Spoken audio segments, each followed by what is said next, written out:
Welcome everyone to the Music Lounge. We have a special taping today. We're all about music. We're all about music from the 2000s, which was our time coming up in the music industry, working at MTV.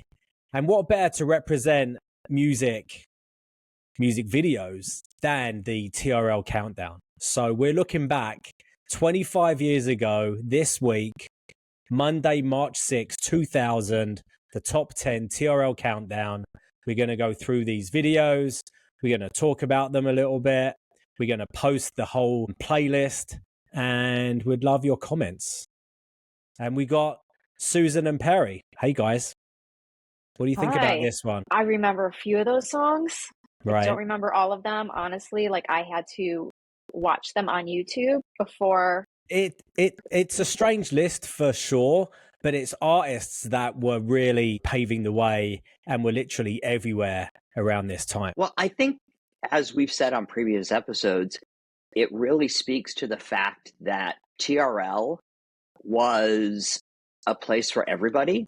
I mean, you've got boy bands, you've got pop princesses, you've got new metal, you've got whatever Everything. Kid Rock Yeah. is. I mean, Hip-hop.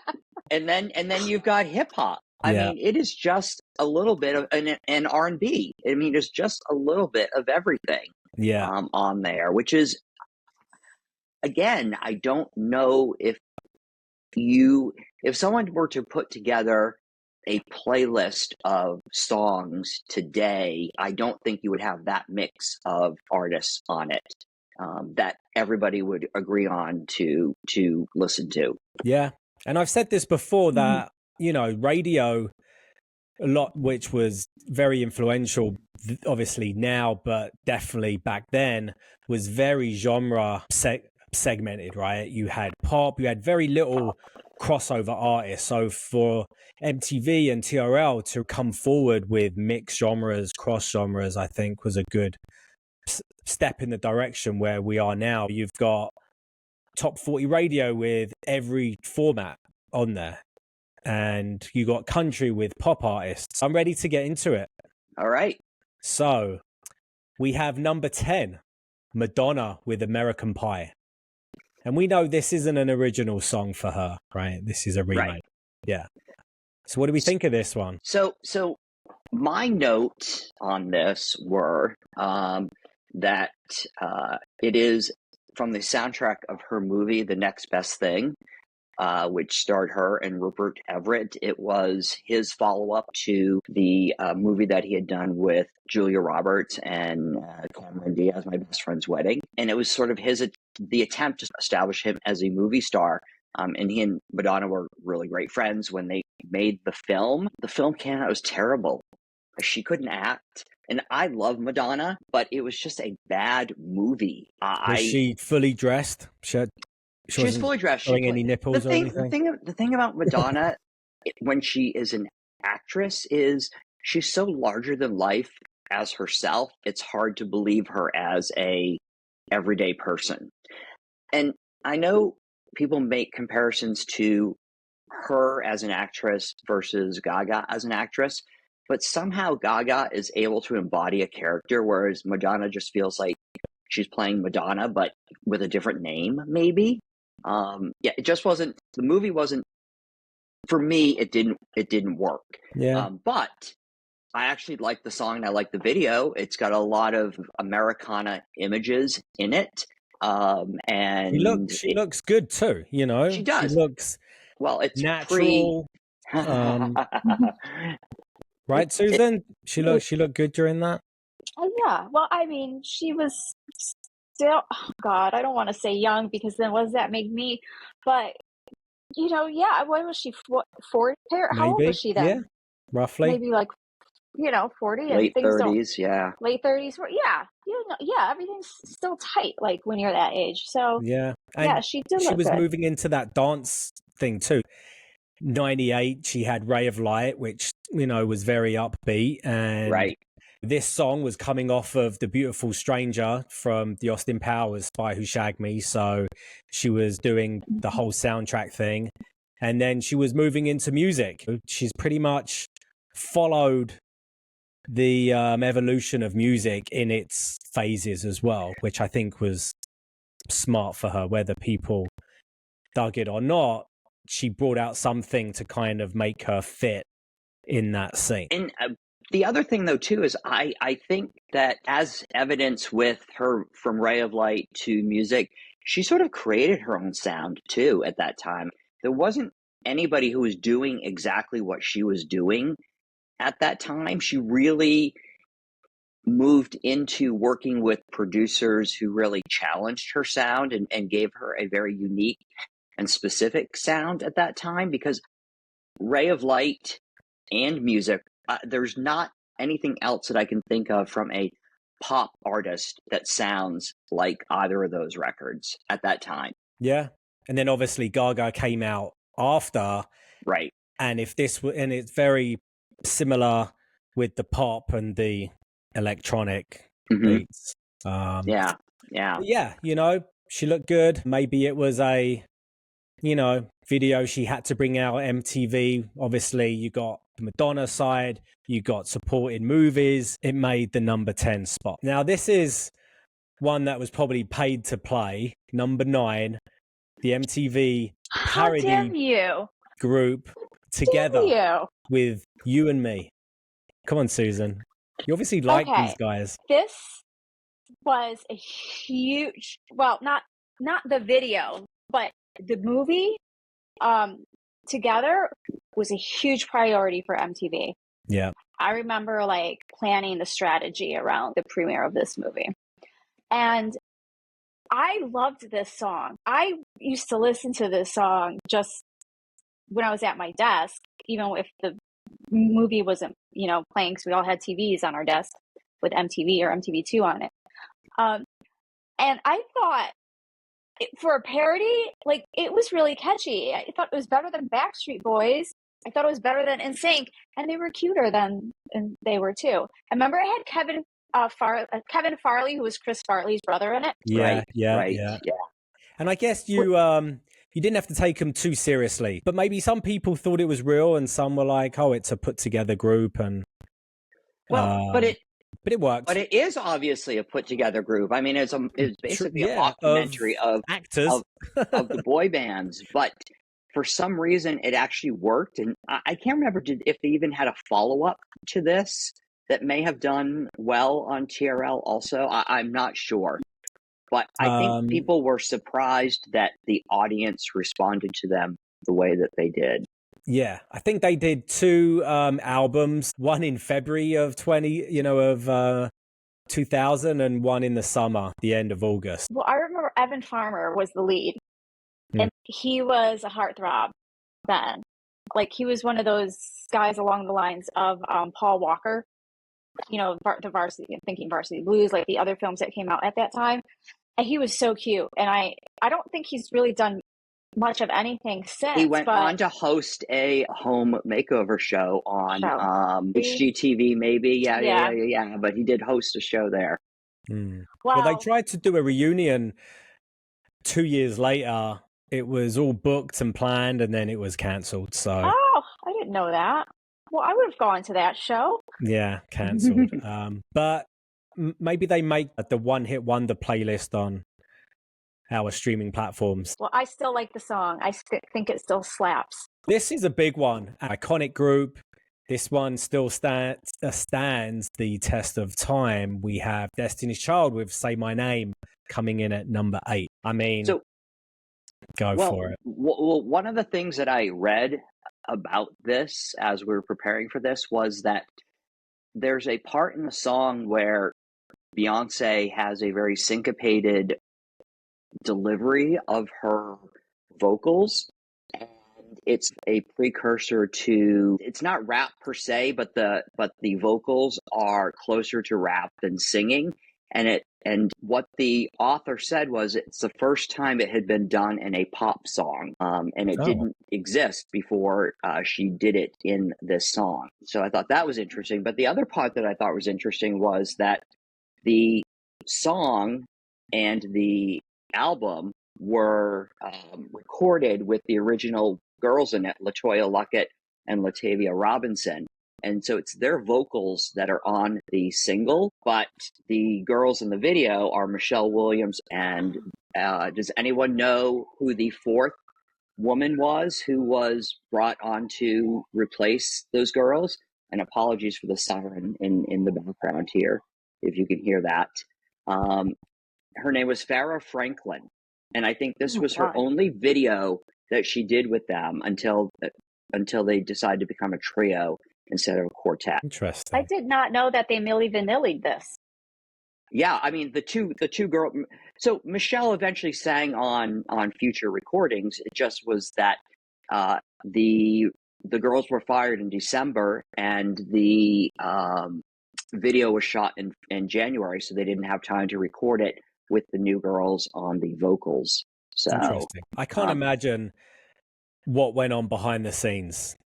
Probably so much drama.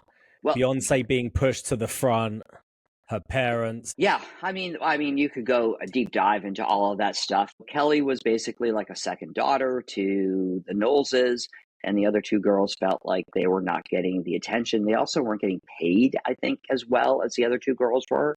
And that was a whole issue. They brought that up, and he fired them. So, yeah, that was the whole story there. But I will say we are going to have Michelle Welch, formerly of Columbia, on a future episode, and maybe she'll give us the whole story on how that went down. All right, see what she can give us. A ton of hits, their first single, No, No, No, massive, Bills, Bills, Bills, Say My Name, Independent Women, Survivor, Bootylicious, A Soldier, Now, on and on. Did any of them go on to have a solo career? That was me being a little sarcastic. Basically, I was asking if Beyonce had a solo career. Oh, her? I don't know. Who? Yeah, she has a big country career. Huh? That's true. That is true. The other thing that I did notice, and goes back to Madonna and two of the other videos that are coming up, it was the era of the super short jeans where the pelvic bones were showing on every girl, and they all wore like those half shirts that would show, like, they weren't like super high, but they were like to the belly button or something, which was such a weird look. But I'm sure you're still wearing that today, Susan. So yeah. Look, when you're short waisted, like, that's like the only thing you can wear. Like, it makes you look like you actually have a waist when you wear your jeans like all the way down, so your hip bones are sticking out, and a belly shirt. That's what the short girls have to do. And Madonna, she's probably not much taller than I am. I think she's short, yeah. Well, you are too. So. Yeah, I am. Lots of hits, big MTV girl group, and very much. I do remember when I first saw that video, though, because I will say that a few of the videos on this particular countdown I don't remember, or songs I don't remember, but I did think that this was a really cool video because of the way that each girl was in a different room, and then they started moving the sets so that the orange room would go against the blue wall, and then all of that stuff. It was. I love the color tone. Yeah. It was very super cool. well done as far as like the whole color scheme went. Yeah. Moving on, we have Kid Rock, Only God Knows Why. And I don't know why this song was on the TRL Countdown. I get Kid Rock, right? It was 2000. He was coming off of however you fucking pronounce that. Yeah. He was a good guy and a good artist to have at that time in your presence. Exactly. And he was coming out with American Badass. This was, a bit of a downer song, but I guess. Go on, Perry, you're about to. So, when I watched the video, obviously there's a lot of comments on it, and every single comment was, yeah, this is the song that got me through my drug addiction and recovery, or this is the song that got me through getting sober, or this is the song that got me through losing a parent. And I was like, oh, God, this is such a downer. Like, it's really kind of a depressing, I mean, it's uplifting on one hand, but it's kind of depressing on the other. And really shocked that teenagers really responded to it, honestly. Well, teens that are going through similar situations at home, if he can speak to them and reach them, then go for it. I guess so. Kind of all you got to say about that. But he was going into, rock, rap, country, so... Yeah, but you know what? It's artists are still like emulating him to this day. Shabuzi that performed on the Grammys, has the same influence, the hip hop, the country, the rock. So it still sells. And I actually had to listen to on YouTube because I don't remember it. I don't either. And I had the Kid Rock album because my boyfriend at the time, Kevin, was the rock guy in the music department, and he was friends with Kid Rock. So I had to listen to Kid Rock quite a bit. And I'm not complaining. I mean, that's how I, hung out with Pam Anderson. She was dating Kid Rock at the time. Right. I forgot about that. But I don't remember that song at all. No, it doesn't. I saw it on the Countdown video list, and I was like, wow. It rang no bells for me. It really was nothing that I remember ever listening to or seeing when I was watching the channels. I think this was before Kid Rock was in Joe Dirt. Was it before he started acting in movies? That's a classic. I love that movie. I'm kidding. I've never seen it. Next, we have at number 6, this female artist has I don't know what she's doing, but at the time, she was everywhere. Miss Britney Spears, From the Bottom of My Broken Heart. Okay, so again, I don't remember this song because it's sort of a big song. It's a slow song. In the video's nice to look at. She's trying to act in the video, which is I give her credit for. Again, it's also slow, depressing song. And what were kids? There was nothing on the Countdown that day that was fun and upbeat. Or I shouldn't say that. There are only a few things that were fun and upbeat. Yeah, but this was not one of them. Well, from a industry point of view, this was the last single on her first album that came with Baby One More Time, Sometimes, You Drive Me Crazy. So this was right before she launched her second album with Oops, I Did It Again. It was a filler. To keep her visually on the channel. Yeah, it was a good looking video, right? She was young, look good. Yeah. She was Britney. It was really her, Christina. She was still being active and had a face on the network. You know how she made it to how Hit Me One More Time made it to the top 10 countdown on TRL, or it might have been the top 5 countdown. The editor, the person that was in the control room that put the tape, this was before everything was digitized, actually had put the tape in to play the videos. The number 5 song or the number 10 song was missing. So he had to scramble, and he's like, what do I put in? And he just watched the Britney One More Time. He's like, oh, well, this chick is hot. I'm just going to play her. She was never picked by the music and talent team to be on TRL that first day. Really? And I know that. Did the editor for TRL. No, I didn't date him. I was friends with him. All the production people at TRL knew, and then that's how I found out. I was like, wow. So after it played the first time, the audience at home had that positive reaction to it and voted it back into the countdown. Yeah. For that. Yeah. Wow. I did not know that. And then the label was like, all right, I guess this is the single we're going with now. You think she's going to release music again? I just hope she she gets better. Heals a lot and it just gets healthy. And I wonder what style she would come out with. You know what? There's was there an album called Blackout that she did? I think that may have been her last big one. That was 2007. I read a review of that recently, and they said the production on that was so ahead of its time that it's stuff that people are doing now. Yeah. Womanizer was on. Oh no, Womanizer was great songs on that album. Here's what I think she's going to do. I think she's going to get her life figured out and probably do a residency in Vegas at some point, and I think she did one maybe already. Yeah, but I would love to see her at the Sphere and with some cool visuals and stuff. I think she would do really, really well there. Yeah, she needs to be 100% though. I don't think she'll perform again. I don't think she'll ever perform again. I think she's just done. Sorry, Brittany. Halfway through, guys. Number 5 on the TRL Countdown, we have our bubblegum pop princess, Mandy Moore with Candy. What do we think about Mandy? My first reaction to seeing this video and hearing this song was that she was a second-rate Britney or Christina. Super young as well. Super. And if you've listened to the first couple of lines of the song, it's pretty suggestive for a girl her age to be singing what she was singing. Number one.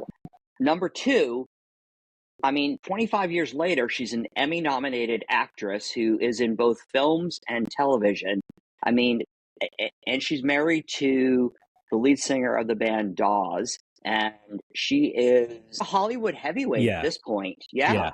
Amazing. I mean, this is us. Every episode, I think, had everyone in tears. It was a global phenomenon. And absolutely. We like Mandy. And I would never have watching this video and hearing this song, I would never have made the assumption that that's where her career would lead her. Yeah. She has an amazing voice too. I saw her once at pianos. Oh, Jesus. And close up, almost acoustic vibe. Just insane. Well, that's when she was married to Ryan Adams and he was producing those albums for her, I think. Yeah. Maybe. Wait, Susan, you look incredulous. She was married to Ryan Adams? Yes, yeah. And she has since come out and said how controlling and abusive he was to her. Yeah. Oh, surprise, surprise. I'm being sarcastic. Like I thought, like he's a dick. I don't know him. I mean, I don't know him personally, but like I know a lot of people have interacted with him and they said he's a dick. All right. Sorry, I don't know if we're going to talk to any of his label reps, but whatever. He's on a label we can anymore. say whatever we want on this show. After all of that stuff with Mandy came out, honestly, I think everyone dropped him at that point. Oh dear. Changing genres. Number 4, Dr. Dre featuring Eminem. Forgot about Dre. I forgot about Dre. I actually did forget about Dre. Eminem, massive. Dre with every collab. Snoop, Eminem. And I just think he was just very much appreciated in every song. Snoop, Eminem, he was always part of the lyrics, a lot of the back end producing. This song again, and this album was a classic, you know. But again, it's interesting to me that a teenager in middle America was voting Dr. Dre onto the TRL Countdown. Like, not really. Eminem. I mean, Eminem's from Detroit, and he speaks to the middle to lower class. That's the part of it. Eminem, but Eminem wasn't there. Would Dre have been on TRL? Maybe the collab helped. Well, I think it was the only reason, probably. Yeah. Maybe he would have just lived on the MTV Jams Fab 5. We have him on Sucker Free Sunday. And I'm not taking it away from day. Dr. Dre is a genius. I mean, he is the epitome of rap and hip hop from that era, and maybe even today. My comment really was, would he exist in the TRL sphere without having somebody like Eminem on a record with him? And would Eminem have been as big as he was or is without Dre? Right. Yeah. Yeah. I mean, you could have both of those conversations.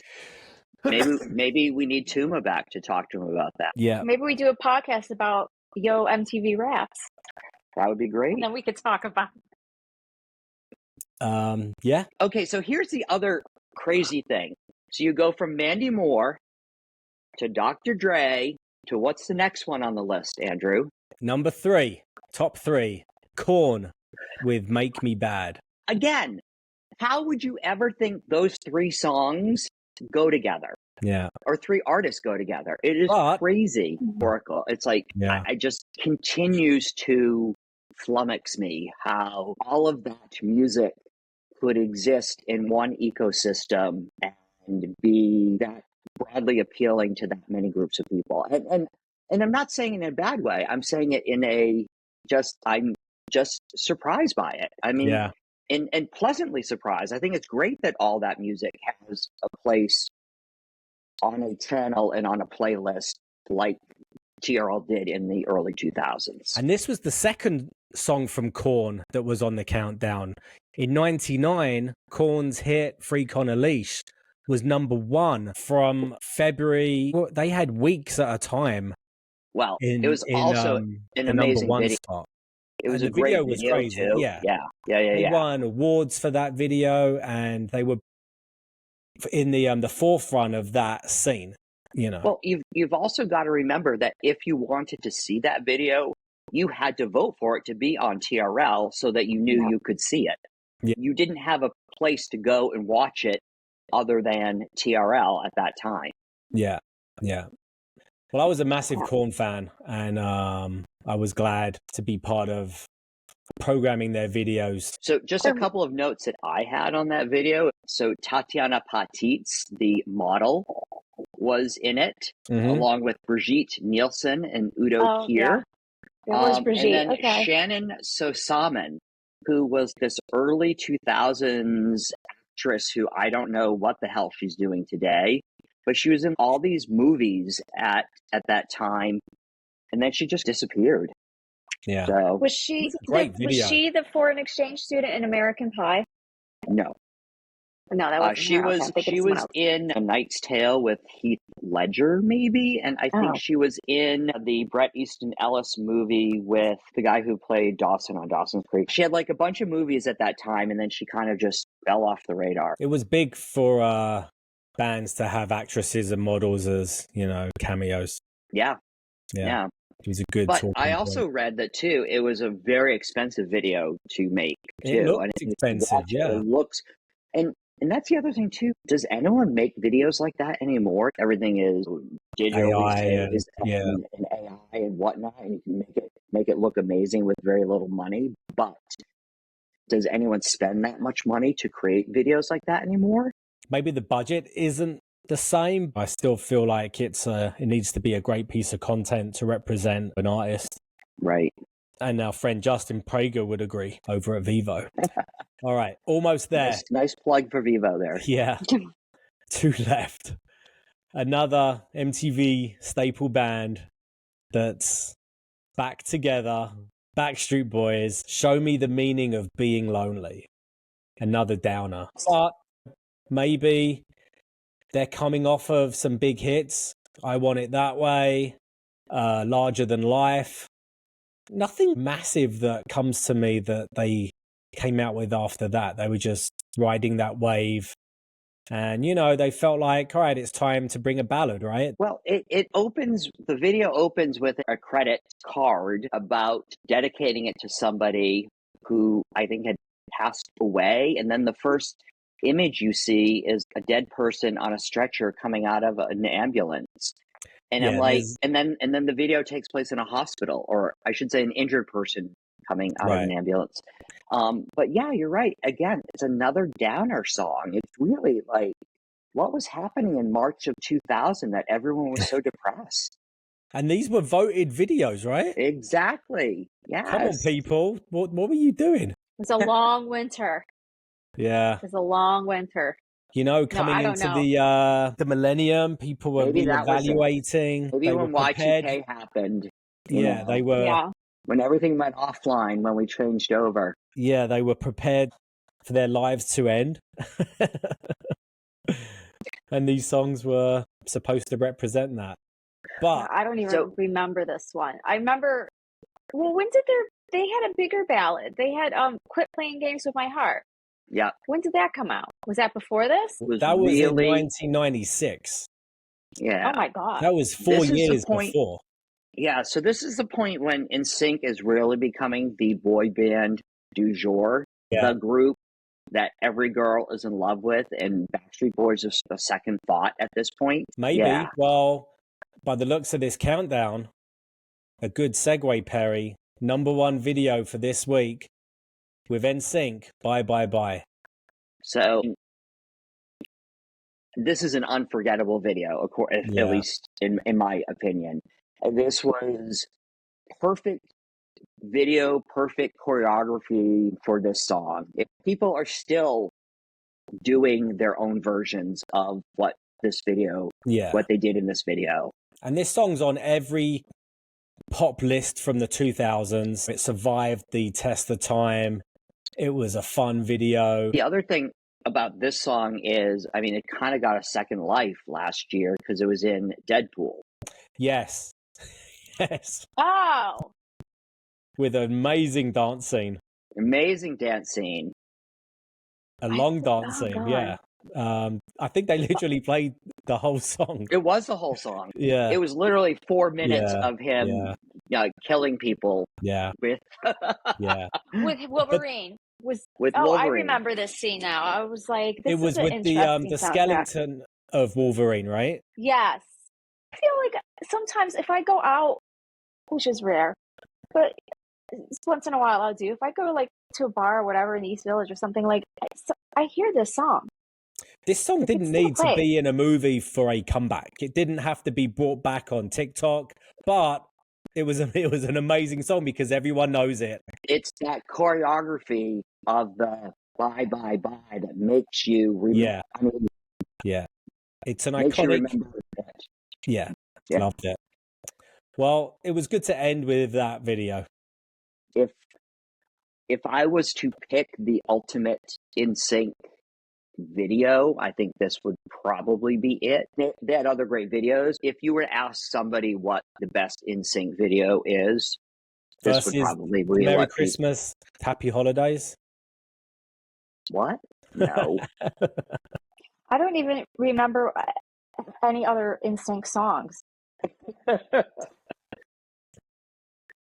Well, they gave birth to Justin. Yeah. I remember this was a big one because I remember that year being at spring break in Cancun when we were doing our strip programming because we were doing TRL and we were doing Say What karaoke from Cancun. We were casting while we were down there, and we had this group of like these little girls, and they wanted to do a Say What karaoke to Bye Bye Bye. And I was doing the choreography for that show. And I was like, so here's how you do this. Here's how you do the dance. And they're like, oh, we already know how to do it. They did the whole thing. Wow. You were prepared to teach them, right? I was prepared to teach them because that's what I was down there doing. But they're like, oh, no, we already know it. And I was like, great. Well, and this is before the internet when they could just watch the video over and over. They had to tape that video off of TRL and rerun it and rerun it and rerun it. Yeah. Can you imagine doing that? Yeah. Can you name all the members of NSYNC? Justin Timberlake. Justin, Joey Jordan, Donnie, John. Lance Bass. He went to space, Kevin Richardson. No. It's Chris, Joey, JC, Lance, and Justin. See, I only know Donnie Wahlberg, Joey McIntyre, That's New Kids on Jordan the Block. Knight. That's the boy band everybody should be talking about. Well, in another episode. They've got it. The right stuff. We're going to have to play music. Pay for sync right, Susan. We can't sing anything. It was less than 7 seconds, though. I know. You have 30 seconds, actually. Oh, wow. Oh, yeah. So keep going. No. Well, this was a fun episode. Thank you, Andrew, for putting this together. I appreciate it. Yeah, we're going to come back. We're going to pick another week, 25 years in our history. And listen, let's leave it with asking if any listeners want to make a recommendation of a day or date or year that we should look at. But we'll post the link to the playlist, and we're on YouTube now. So hopefully you guys will see more of our faces in the flesh, not just our voices. Subscribe and share, and we hope you're enjoying it. Yep. Thank you for listening and watching. We appreciate it. All right. Bye, Bye. bye, bye. Bye, bye, bye. Great way to lead us out, Susan.